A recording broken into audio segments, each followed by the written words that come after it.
আমার দুটো প্রশ্ন। হ্যাঁ বলুন। একটা হলো যে আপনি রাজনীতিতে যখন জয়েন করছেন, এই মুহূর্তে রাজ্যের রাজনীতিটা নিয়ে আপনার অ্যাসেসমেন্ট কি?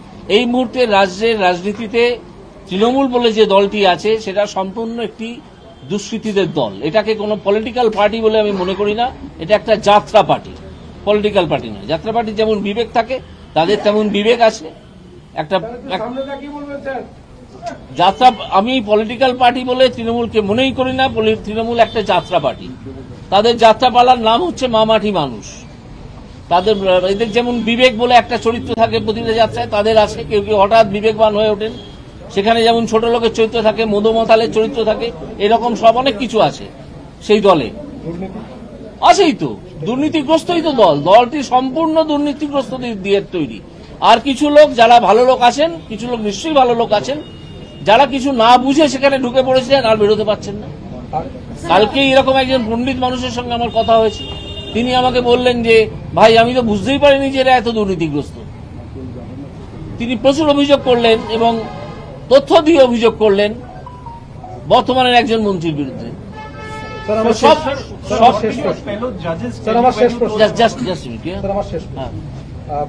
সন্দেশখালী এবং শেখ শাহজাহান, এই নিয়ে আপনার কি মতামত? এই যে সন্দেশখালীটা তো আপনি দেখলেন পুরোটা, আর শেখ শাহজাহানের 52 দিন পরে গ্রেফতার, কি বলবেন এই টোটাল অ্যাসেসমেন্টটা? কি বলবো, শেখ শাহজাহানকে পুলিশ গ্রেফতার করতে চাইছিল না, তাই করেনি। উল্টে একজন তালপাতার সেপাই না কি একটা আছে, সে বলে দিল জুডিশিয়ারি তাকে প্রোটেকশন দিচ্ছে। সে কিছু বোঝে জুডিশিয়ারি? তার পেটে যদি দুটো বোম মারেন কিছু বেরোবে জুডিশিয়ারি সম্বন্ধে? কিচ্ছু বেরোবে? কিছু জানে? একটা দুম করে কথা বলে দিল। আদালত তার বিরুদ্ধে কোনো ব্যবস্থা নেয়নি। তার ভাগ্য ভালো, ইচ্ছে করলেই নিতে পারত। নির্যাতিত মহিলারা বেরিয়ে এসছেন ঝ্যাঁটা এবং লাঠি নিয়ে, আরো অনেক কিছু নিয়ে, এবং এই মহিলারা আজকে পথ দেখিয়েছেন অন্য জায়গায় যেখানে এই সন্দেশখালী হয়ে আছে, অন্যান্য জেলায়, যাতে সেখানেও এই প্রতিবাদ হয় এবং দুষ্কৃতকারীদের দমন করে রাখা যায়।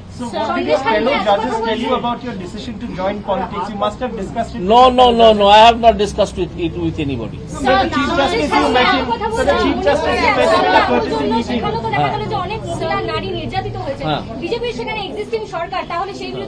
ব্যবস্থা নিচ্ছে কে?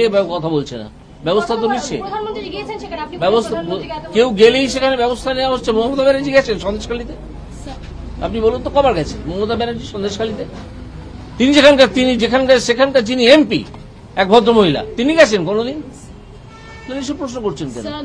কেউ কোথাও যাওয়া না যাওয়া নিয়ে প্রশাসন বা পুলিশের কাজ হয় না। আপনি কিছুক্ষণ আগে বললেন যে বিজেপি যদি রাজনৈতিক আপনাকে ক্যান্ডিডেট করে, এই মুহূর্তে আপনাকে পশ্চিমবাংলার রাজনীতিতে লোকসভা নির্বাচনে সব থেকে ইজিয়েস্ট এবং সব থেকে টাফেস্ট প্রতিপক্ষ কাকে ভাবছেন? কাউকে ভাবছি না। আর যদি দাঁড়াই তখন ভাবনা শুরু করবো।